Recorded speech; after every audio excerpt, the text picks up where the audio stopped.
no anexo B da NBR 14153, o método é bem simples. Eles envolvem 3 parâmetros. O primeiro deles, gravidade da lesão, ou seja, da lesão que pode se obter, que pode chegar nesse risco existente na máquina. Essa gravidade da lesão é dividida em 2 itens. S1, ferimento leve, normalmente irreversível, ou S2, que é um ferimento sério, normalmente irreversível, podendo chegar até o óbito. O outro parâmetro é a frequência ou o tempo de perigo, de exposição. F1 é um acidente que pode acontecer raramente, relativamente frequente, ou baixo tempo de exposição. Eu não tenho durante a minha carga horária de trabalho, a exposição é muito pequena. O F2 é uma exposição frequente e contínua, e todo o tempo que eu estou operando, eu estou exposto a esse risco. O terceiro parâmetro é a possibilidade de se evitar o perigo. P1, possível, sob condições específicas. P2, quase nunca possível. Dá para se perceber que são 2 extremos, tá? Como eu disse, é um método bem simplificado, mas aceito pela NR12. Com esses 3 parâmetros envolvidos, nós vamos analisar cada um dos riscos, entre aqueles 220 itens que nós comentamos, para identificar a categoria. Então, selecionamos o risco e vamos analisar. É um risco sério ou é leve? S1 é um risco leve, ele vai direto na linha de cima da figura como um risco gravidade, classe de risco 1. S2, existe já um risco maior. Aí nós vamos ser obrigados a analisar a frequência. Se é raro, é F1, se for frequente, F2. Aí já divide em 2 colunas. E essas 2 colunas são divididas de acordo com a possibilidade de mais 2. Então, se é um risco que pode ser sério, com uma frequência rara e com uma possibilidade pequena de acontecer, vai ser risco 2, ou seja, é um risco pequeno. E da mesmo jeito, o outro ponto, é um risco grave, frequência contínua e uma possibilidade grande de ocorrer, vai ser risco 4. Então, essa tabela demonstra justamente essa análise. Vamos a algumas observações. A severidade do ferimento, ou seja, S, a análise do item S, é fácil. Você consegue identificar se é leve ou se é grave. Muito simples. As demais, as outras 2, a frequência de ocorrência e a questão da possibilidade, já são mais estimativas. Nós vamos ter que analisar e imaginar o que pode acontecer. Esses itens já são mais difíceis de analisar.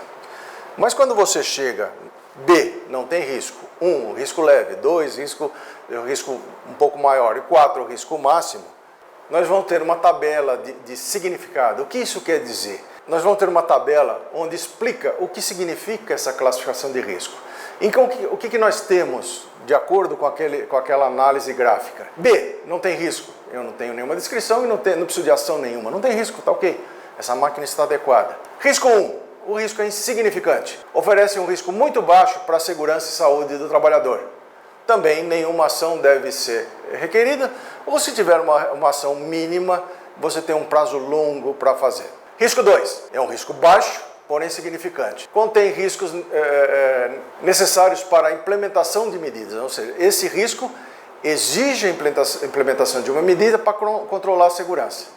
Então, uma melhoria é recomendada. Risco 3 é um risco alto, oferece possíveis riscos e necessitam que sejam utilizadas medidas de controle de forma urgente. E risco 4, ele é inaceitável. É necessário manter a operação desse equipamento nesse formato, porque com certeza vai ter um risco à integridade física do trabalhador. Então é necessário uma ação de melhoria imediata. O que isso quer dizer? Que quando nós formos montar o nosso plano de ação, a gente vai de trás para frente. Temos que atacar primeiro o risco 4, que é o mais grave, é o mais imediato. Resolveu o 4, partimos para o 3. Resolveu o 3, vamos para o 2. Acabou. E aí a gente vai ver se é necessário ou não fazer alguma ação nos de risco 1. E aí nós vamos analisar de novo a máquina e ver se ela está adequada à segurança do trabalhador. Esse é um exemplo interessante. De acordo com esse levantamento, no bloco dispositivos de parada de emergência, então esse item vai do 1256 a 1263, essa é uma situação encontrada numa empresa, um botão de emergência quebrado. Então, quando você faz o levantamento, que itens que se coloca? nesse exemplo, o item 12.56, o item 12.58 e o 12.63.